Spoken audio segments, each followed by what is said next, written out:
कनक बिहारी बिहारी सरकार की जय। भरत महल सरकार की जय। सरजू महारानी की जय। लक्ष्मण कलाधीश भगवान की जय। शत्रुघ्न सदन भगवान की जय। हनुमान गढ़ी सरकार की तीर्थराज प्रयाग की जय। महाकुंभ महामहोत्सव की जय। वेणी माधव भगवान की जय। याज्ञवल्क्य भरद्वाज जी महाराज की जय हो। काशी विश्वनाथ की जय। भासरा धाम की जय। जय जय सीताराम जय जय राधे श्याम। नमः पार्वती पते हर हर महादेव। बड़ी सुंदर चर्चा हमारा आपने श्रवण की। भगवान के विवाह की चर्चा हुई। प्रीत अलौकिक जान, अलौकिक प्रीति का परिणय बंधन में, दाम्पत्य जीवन में आज रघुनाथ जी बंध गए। आहा, क्या दृश्य है, कितनी मनोहर झांकी है वो। राजा राम और जानकी रानी, आनंद अवध अवध। क्या बात है, जय। बेटी ने कई भाव बताए धनुष को तोड़ने के लिए, मध्य वाले, अच्छी बात है, लेकिन एक विशिष्ट भाव हमारे हृदय में आ रहा है, उसको भी हम उद्भाषित करते हैं कि मध्य ने धनुष को तोड़ा ही क्यों गया। तो ईश्वर ये बताना चाहता है जीवात्मा को। मेरी वाणी से केवल आप वही सूत्र सुनेंगे कि इसी कलयुग में, इसी जीवन में आपको परमात्मा की प्राप्ति कैसे हो। ये कथाएं तो लोग सुनते हैं और सुनाते भी हैं। तो राम जी ये समझाना चाहते हैं जीव को, भाई भगवान तो लीला कर रहे हैं, ये तो उनका लीला स्थली है, लेकिन वो मध्य में धनुष तोड़ने के लिए उन्होंने स्पष्ट इशारा कर दिया कि तू जीव है और मैं ब्रह्म हूं, और मेरा पाणी ग्रहण संस्कार किससे होने जा रहा है। सो अवतरह मूढ़ यह माया। जानकी जी कौन है? माया शक्ति है भगवान। तो ये समझाना चाहते हैं ईश्वर के मध्य में मैंने क्यों तोड़ा। बोले ब्रह्म और जीव के बीच में माया है, अगर तू माया को पार कर जाएगा तो परमात्मा की प्राप्ति हो जाएगी, इसलिए मध्य में तोड़ा। क्योंकि मध्य का ही खेल है, माया से पार हो गए तो ठीक है, और नहीं हो गए तो तई लगे जाते। ब्रह्म जीव विच माया जैसे। अब सखियों ने जब जानकी जी से कहा, वरमाला पहनाने के बाद एक दूसरे को वरमाला पहना दी, पाणी ग्रहण संस्कार की क्रिया, उसके सतानंद जी के जो उन्होंने जनक जी के माध्यम से उद्घोषणा की थी कि धनुष को तोड़ने वाला ही जानकी के साथ अपना पाणी ग्रहण संस्कार करता है, वो तो हो गया। अब सखियों ने जब जानकी से कहा कि तुम्हारे ये पति देव हो गए हैं, पति परमेश्वर, तो इनके चरणों का वंदन करो। क्या करो? इनके चरणों का वंदन करो, ये तुम्हारे ईश्वर हो गए हैं, पतीश्वर। तो जानकी ने कहा चरणों का वंदन तो कर लेंगे, लेकिन याद आ गई। क्या याद आ गई? पर सत पद पावन शोक न सावन, प्रगट भई तप पुंज सही। वो जानकी को याद आ गया। तो जानकी कुछ क्षणों के लिए संकुचित है वहां कि करें क्या, ऐसा न हो कि हमने चरणों को स्पर्श किया और हमारी उंगलियों में मुद्रिकाएं हैं, और कहीं कोई मुद्रिका को स्पर्श हुआ और ये मुद्रिका नारी न बन जाए तो बोले सौत फाड़ी हो जाए, और सौत को ये माता जानकी के चुनई की बुराई हो, तो फिर गुत्थम गुत्था होने लगे। तो जानकी जो है उस रहस्य को जान करके और चरणों को वंदन नहीं कर रही, तब सखियों ने समझाया कि युक्ति है, और युक्ति से कोई काम जब लिया जाता है, कर्म के साथ क्रिया को अगर करोगे तो सफल हो जाओगे। कल भी मैंने बताया था। और कर्म के साथ अगर क्रिया लागू नहीं हो पाई तो सफलता मिलना मुश्किल हो जाता है। तो वो क्रिया क्या बताई सखियों ने? सखियों ने कहा तुम अपने हाथ पर अपना ही पल्लू डाल लो, अपने हाथों को पल्लू में छुपा लो और फिर चरण वंदन कर लो। तो जो रज का डर है ना तुम्हें कि गौतम की पत्नी अहिल्या जो पत्थर शिला बनी हुई थी उसमें चरण रज लगी और वो नारी बन गई, तो ये तुम्हारा भय दूर हो जाएगा। और जानकी ने फिर वही किया और भगवान के चरणों को जानकी ने वंदन किया। और वास्तव में माताओं याद रखो, ये तुम्हारे सुनने योग्य बात है। अगर आपका सतीत्व जीवित है तो ये भारत देश जो था सोने की चिड़िया आज भी सोने की चिड़िया बन सकता है। मुहिम चल रही है, हमारी राजनीति में मुहिम चल रही है कि भारत को विश्व गुरु बनाने की ओर बढ़ रहा है देश। आज हमने देखा कुंभ में सनातन की ओर बढ़ रहा है। तो आपको बढ़ना है, और आप अगर बढ़ जाएंगी तो ये देश बढ़ जाएगा, और आप नहीं बढ़ेंगी तो ये देश नहीं बढ़ेगा। क्योंकि किसी भी बालक की पहली गुरु माँ होती है, और अगर माँ उस अस्तित्व को जीवित रखती है तो भारत ही एक ऐसा देश है कि जिस देश की भारत की सती साध्वी नारी, अरे व्यवहार की बात तो छोड़ो, जो 3 विभागों के देवता है ब्रह्मा विष्णु महेश, उनको भी बालक बना की शक्ति है आप में। सती अनुसुईया इसी भारत देश की तो है। सती सावित्री जो यमराज से अपने पति के प्राणों को छीन लेती हैं। सती नर्मदा जिन्होंने 3 दिन तक सूर्य को निकलने नहीं दिया, ये तुम्हारी शक्ति है। देवियां देश की और जाग जाए अगर तो युग स्वयं ही बदलता चला जाएगा।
साध जाएं अगर तो त्रिदेव भी बालक बन जाएगा।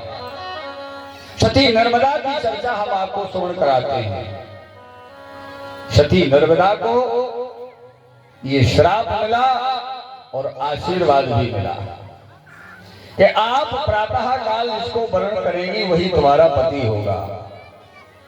और जैसे ही नर्मदा सती ने प्रातः काल देखा तो उनकी नजर एक कोढ़ी पर पड़ी। कोढ़ी कौन था वो जीव? कोढ़ी था। लेकिन आशीर्वाद और श्राप दोनों को स्वीकार करके नर्मदा जी ने उसे अपना पति मान लिया, उसकी सेवा करने लगे। और पति की सेवा कैसे करना चाहिए ये गोस्वामी जी महाराज स्पष्ट रूप से कह रहे हैं। क्या कहा गोस्वामी जी ने कि अगर नारी पति की सेवा तन मन धन से करती है तो उसके सतीत्व में वो शक्ति है। क्या शक्ति है कि त्रिदेव भी बालक बन सकता है। वो बनाया सूर्य जी ने। काय पचन पति पद प्रेमा गुरु गोविंद विप्र पद प्रेमा। गुरु गोविंद के प्रति भक्त का प्रेम हो और इसी प्रकार से नारी का प्रेम पति के चरणों में। तो नर्मदा सती ने उस पति को कोढ़ी मान लिया। देवियों ध्यान से सुनना इस बात को। एक दिन उनके पति ने आज्ञा की, क्या की कि मैं एक वेश्या के यहां जाकर के उससे समागम करना चाहता हूं। नर्मदा जी ने कहा तुम्हारी आज्ञा शिरोधारी है क्योंकि तुम हमारे पति देव हो, पति परमेश्वर हो, लेकिन हम तुम्हें दिन में नहीं ले जाएंगे, रात में ले चलेंगे। कहा ठीक है।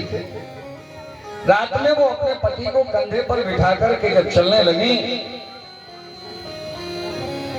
तो उसी राज्य के राजा के यहाँ चोरी हो गई।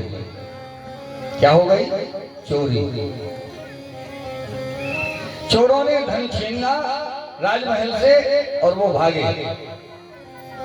सिपाहियों ने पीछा किया तो महर्षि मांडव के आश्रम में उन्होंने धन को छुपा दिया। किसके? महर्षि मांडव। चोर जंगल में भाग गए। सिपाही जब पीछे पीछे आ रहे थे तो सिपाहियों ने देखा कि इस आश्रम में इन्होंने क्या किया। तो जाकर के जब धन को इधर उधर खोजा तो धन तो बरामद हो गया लेकिन चोर नहीं मिले। चोर जंगल में भाग। और उसी समय महर्षि मांडव अपनी प्राण वायु को ब्रह्मरंध्र में रखे हुए प्राणायाम की क्रिया में थे। तो सिपाहियों ने समझा कि झूठ मूठ का चोर ही है, ये झूठ मूठ की जो है साधना करके बैठ गया जिससे हमें कोई पकड़े नहीं। सिपाहियों ने वैसे ही उनको उठाया, विचार नहीं किया, और उठा करके राजा के पास ले गए। बोले धन भी मिल गया और चोर भी मिल गया। राजा ने भी विवेक नहीं किया, बोले सूली पर चढ़ा दो। महर्षि मांडव को सूली पर चढ़ा दिया गया तो महर्षि मांडव सूली पर बैठ करके ही अपनी ध्यान साधना करते रहे। उसी रात्रि में उनको सूली पे चढ़ाया गया और उसी रात्रि में नर्मदा जी अपने पति को लेकर के उस वेश्या के घर की तरफ बढ़ी। तो जहां सूली लगी हुई थी उसी रास्ते से उनको निकलना था। और जैसे ही वो अपने पति को लेकर के चल रही थी, भादों की आधी रात में उन्होंने जैसे बिजली रोशनी हुई, बिजली चमकी, तो उतने में वो आगे बढ़ी और फिर अंधेरा हो गया। तो उनके पति का पैर सूली से टकरा गया। नर्मदा सती के जो पति थे कंधे पर बैठे हैं, वो चल रही हैं, उनका पैर सूली से टकराया, सूली हिली। महर्षि मांडव की तपस्या जब भंग हुई तो उन्होंने श्राप दे दिया कि जिसने मेरे ध्यान को भंग किया है, सूर्योदय होते ही उसका शरीर प्राणांत हो जाएगा। नर्मदा जी अचंभित हो गई। बोले बताओ, मैंने श्राप और आशीर्वाद दोनों को स्वीकार किया, इसके बाद भी फिर दुर्गति होने वाली है। तो मरिया नर्मदा ने अंजलि में जल लिया और उन्होंने भी संकल्प ले लिया कि मैंने अपने पति की तनमन धन से सेवा की तो सूर्य निकले ही नहीं। 3 दिन तक सूर्य नहीं निकला। जब 3 दिन तक सूर्य नहीं निकला, जब सूर्य नहीं निकलेगा तो दिन के कार्य होंगे क्या? रात के कार्य होंगे, और जब रात्रि रहेगी तो रात्रि किसकी है? बोले निशाचर, निशाचरों की रात्रि होती है। तो निशाचरों ने स्वर्ग पे धावा बोल दिया। इंद्र घबरा गया, ब्रह्मा जी के पास गया। ब्रह्मा जी बोले बताओ क्या बात है? अरे बोले नर्मदा सती ने सूर्य को नहीं निकलने दे रही हैं, वो संकल्प ले लिया। तो ब्रह्मा जी भी घबरा गया, बोले हम नहीं जाते सती के पास। बोले एक बार गए थे तो बालक बन गए थे 6-6 महीने। बोले हम भी सती से दूर रहेंगे। माताओं आपसे देवता भी करते हैं, ब्रह्मा विष्णु शंकर तीनों से कहा गया। बोले हम नहीं जाते हैं। अनसुईया के पास गए थे परीक्षा लेने, 6-6 महीने के बालक बना दिए थे, हम नहीं जाएंगे। बोले फिर हो कैसे? बोले हाँ आप लोग हमारे साथ चलें तो मैं अनसुईया माँ के चरणों में प्रार्थना कर सकता हूँ, क्योंकि वो अब मुझे पहचानती है, क्योंकि मैं उनका बालक बन गया तो अब परिचय हो गया, तो उनके पास तो चल सकता हूँ, नर्मदा जी के पास नहीं जाऊंगा। तो कहा ठीक है, माँ अनसुईया के पास चलो। माँ अनसुईया के पास जब सभी देवता मिलकर के ब्रह्मा जी के शहर गए, माँ अनसुईया से प्रार्थना की, माँ बताओ सती नर्मदा जी ने सूर्य को निकलने नहीं देने का संकल्प ले लिया, क्या होगा संसार का? जब सूर्य नहीं निकलेगा, दिन के कार्य यज्ञ हवन इत्यादि भजन संध्या होगा नहीं, तो कैसे काम चलेगा? बोले ठीक है। सती अनसुईया ने जाकर के नर्मदा से कहा बेटी तुम अपना हित चाहती हो कि संसार का? तो संत और सती और सूर्य ये तीन अपना भला नहीं चाहते, ये परहित के लिए काम करते। तीन बनावे जगत को संत सती और सूर, और तीन बिगाड़े जगत को कपटी कायर क्रूर। तो सती अनसुईया ने जाकर के कहा बेटी मेरे ऊपर तुम्हें विश्वास है क्या? बोले हाँ माँ है ना। क्या विश्वास है? बोले आपके पास वो सामर्थ्य है कि आप कुछ भी कर सकती हैं, संभव को विसंभव करना सती के सामर्थ्य की बात है।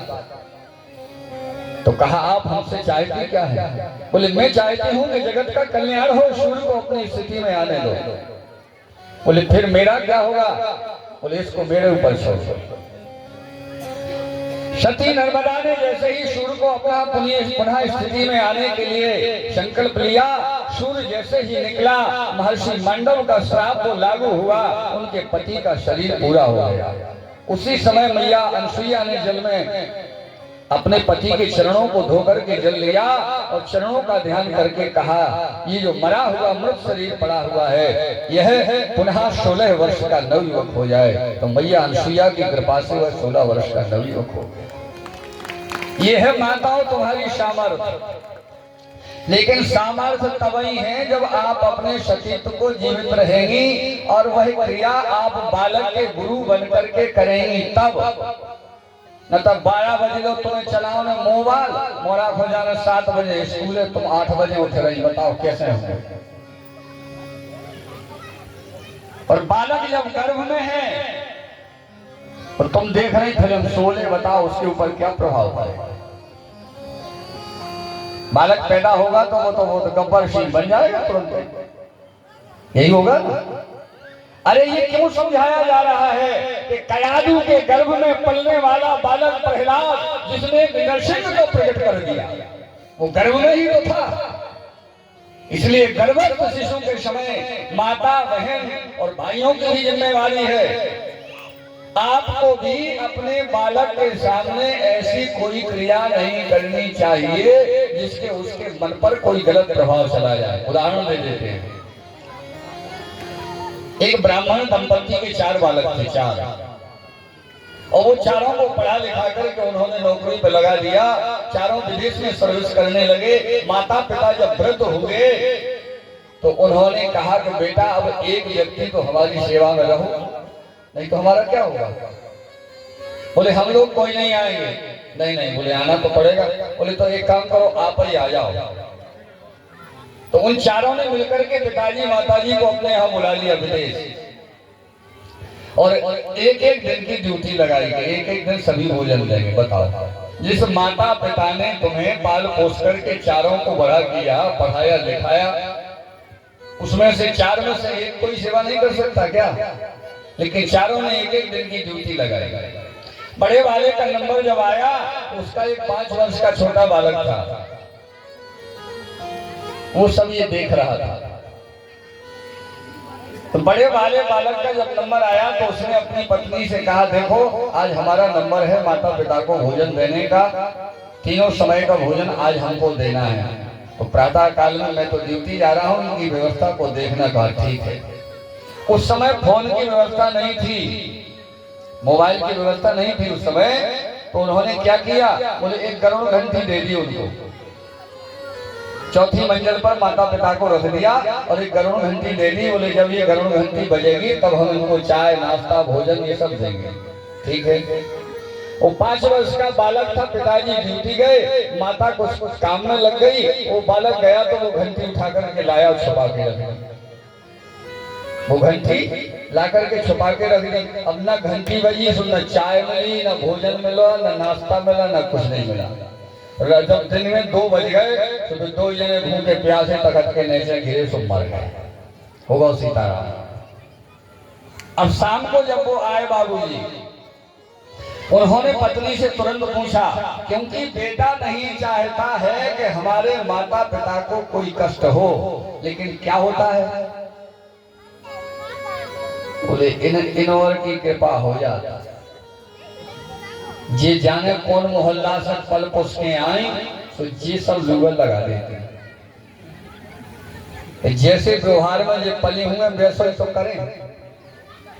लड़ाई कितने पे होती इनकी देवरानी जेठानी की, सास ननद की लड़ाई कितने पर होती है? बोले केवल थोड़ी सी बात है। कैसी बात है? जैसे घर का मुखिया है, 4 भाई हैं, और वो मुखिया घर का बाजार से आया और कुछ बच्चों को खाने के लिए लाया। मान लो केला लाया, केला ला करके उसने अपनी पत्नी को दे दिया। अब वो घर में सबसे बड़ी है, जेठानी है, तो सरे सराय केला तो दे रहा है उन्होंने देवरानी के मोड़न को, और साजी साजी दे रहे अपने को। वही लड़ाई इतने कहीं में तो लड़ाई हो जाए। उतनी लड़ाई में इतनी व्यवस्था बिगड़ती है कि अलग अलग होना पड़ता है। आज जब बाबूजी शाम को आए, उन्होंने पूछा कि क्यों माता पिता को भोजन दिया? बोली हम काय देते, तुम घंटी तो धर गए थे, वरना घंटी बजी ना हमने भोजन दी। घंटी नहीं बजी तो हमने भोजन नहीं दिया। बोले क्यों घंटी क्यों नहीं बजी? जब वो देखने गए तो 2 जने सीताराम हो गए। बोले घंटी गई कहाँ? वो छोटा सा बालक बोला, पिताजी वो घंटी हमने बहुत अच्छी तरह से छुपा करके रख दी। क्यों? बोले इसलिए रख दी कि जो व्यवहार तुम दादाजी के साथ कर रहे हो, बोले जय घंटी हम तुम्हें पकड़ा, जय घंटी हम तुम्हें पकड़ाएंगे। यानी जो बीज बोओगे वही काटना पड़ेगा। इसलिए भाइयों याद रखो, बच्चों के सामने कोई ऐसा कार्य नहीं करना चाहिए। नर्मदा जी ने सूर्य को अपनी स्थिति में पहुंचाया और सूर्य उदय होने पर उनका प्रणाम हुआ और सती अनसुईया की कृपा से वो 16 वर्ष का युवक बन करके नर्मदा अपने पति को लेकर के गई। इधर क्या हुआ? महर्षि मांडव की जब तपस्या भंग हो गई तो महर्षि मांडव ने कहा कि मुझे सूली पर चढ़ाया क्यों गया? राजा को बुलाया, मंत्रियों को बुलाया। राजा कांपने लगा कि ये तो महर्षि मांडव है, पता नहीं श्राप दे देंगे। बोले राजा तुमसे कोई मतलब नहीं है, तुमने बिना विचारे किया, उसका फल तुम्हें भोगना पड़ेगा, लेकिन मुझे सूली पर चढ़ाया क्यों गया? तुरंत ब्रह्मा जी को बुलाया, आवाहन किया, ब्रह्मा प्रकट हुए। बोले बताओ ब्रह्मा, मुझे सूली पर चढ़ाया क्यों गया? मुझे 100 जन्मों का याद है, मुझे अपने 100 जन्मों का याद है कि मैंने कोई पाप नहीं किया। तो ब्रह्मा जी ने निकाला बही खाता। क्यों? बोले मेरे मालिक की दुकान हर सब्जियों का खाता रे, मेरे मालिक की दुकान में सब्जियों का खाता, मेरे मालिक की दुकान सब्जियों का खाता, सब्जियों का खाता, मेरे मालिक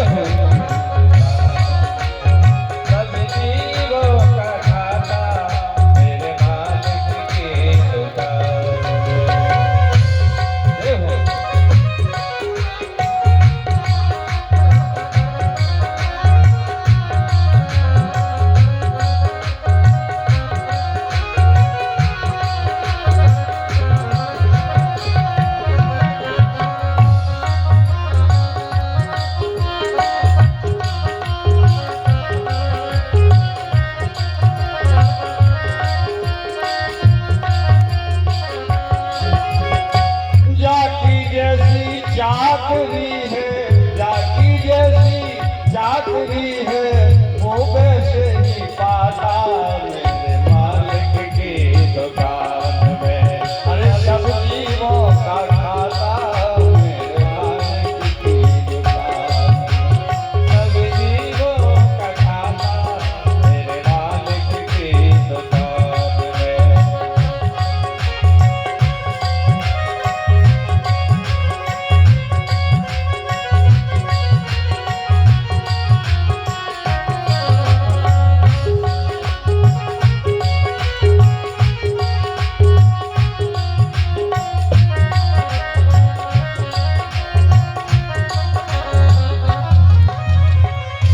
करम प्रधान विश्व कर राखा। करम प्रधान विश्व कर राखा। जो जस करे तो तस फल चाखा। जो जस करे तो तस फल चाखा। जो जस करे तो तस फल चाखा। करम प्रधान विश्व कर राखा। जो जस करे तो तस फल चाखा। करम प्रधान विश्व कर राखा। हमारे यादव जी देखो अंदौरा से पधारे हुए हैं। इनके यहाँ भी हमको एक बार सेवा का मौका मिला। देखो इनके यहाँ भी हम सेवा करने बन गए। बहुत अच्छे भगवान के भक्त हैं। तो कहने का तात्पर्य यही है कि हमारे परमात्मा की दुकान में सब जीवों का खाता है। उसी खाते को देखने के लिए ब्रह्मा जी को बुलाया गया। और जब ब्रह्मा जी आए तो ब्रह्मा जी ने कहा, महर्षि मांडव, आपने 127 जन्म के पहले, कितने 127 जन्म के पहले 5 वर्ष की अवस्था में बरसात में एक कीड़ा होता है जो ज्यादा छलांग लगाता है, हरा, उसको टिड्डा बोलते हैं या जो भी बोलते हो। हमारे यादव जी ने सभी का सम्मान किया।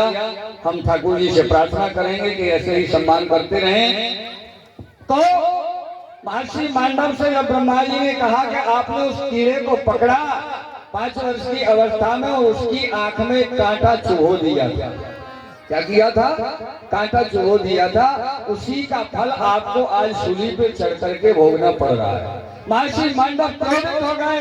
अरे और ब्रह्मा, तुझे किसने बल दे दिया? तुझे ब्रह्मा किसने बना दिया? मैं तुझे श्राप देता हूँ। कांप गए ब्रह्मा जी। धर्मराज जी आगे आ गए। ब्रह्मा जी चरणों में साष्टांग दंडवत करके भाग गए। धर्मराज जी आ गए, बोले महाराज जो भी करना हो मेरा करो, लाने ले जाने का कार्य मेरा होता है। तो बोले तुम आ जाओ। ये क्यों किया गया है? बोले इसलिए किया गया है कि आपने 5 वर्ष की अवस्था में एक बरसाती कीड़े के आंख में कांटा चुभोया, इसलिए आपको सूली पर चढ़ना पड़ा। 100 जन्मों का आपको याद है, मैं 127 जन्मों की चर्चा कर रहा हूं। तो बोले मैं तुम्हें श्राप देता हूं। धर्मराज जी को श्राप दे दिया महर्षि मांडव ने।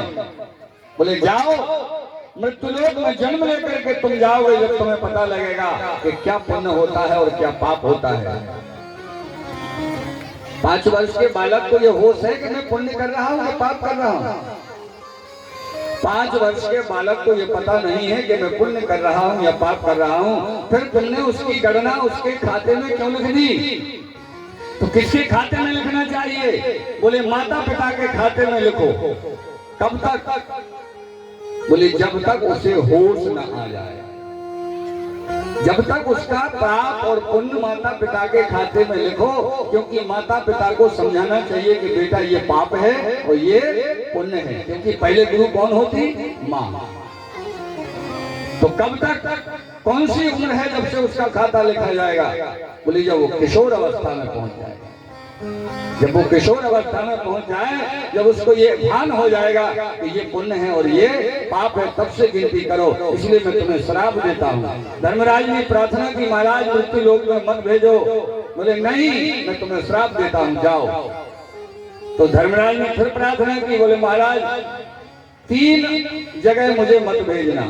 तो बोले तुम तीनों से डरते हो, तीनों में जाओ, क्योंकि वो तो क्रोधित थे और वो श्राप दिया। तो एक रूप से धर्मराज युधिष्ठिर बने हो, और दूसरे रूप से विदुर जी बने हो, और तीसरे रूप से शपथ वाल्मीकि। शपथ वाल्मीकि इनकी चर्चा महाभारत में भी आती है, श्रीमद् भागवत में भी आती है। तो तीनों रूपों में वो गए और तीनों रूपों से उनका भगवान को दर्शन हुआ। उन्होंने क्षमा जब मांगी, महर्षि मांडव के चरणों में गिर गए, रोने लगे, गिड़गिड़ाने लगे, बोले जाओ भगवान तुम्हारा साथी रहेगा। तो युधिष्ठिर के साथ तो भगवान रहे, विदुर जी बड़े भक्त थे भगवान के। और शपथ जी भी जब युधिष्ठिर ने राजसूय यज्ञ किया तो उस यज्ञ में भगवान श्री कृष्ण ने कहा कि युधिष्ठिर तुम्हारा ये राजसूय यज्ञ तब पूर्ण माना जाएगा जब हमारा ये 5 जन्म शंख बजेगा। और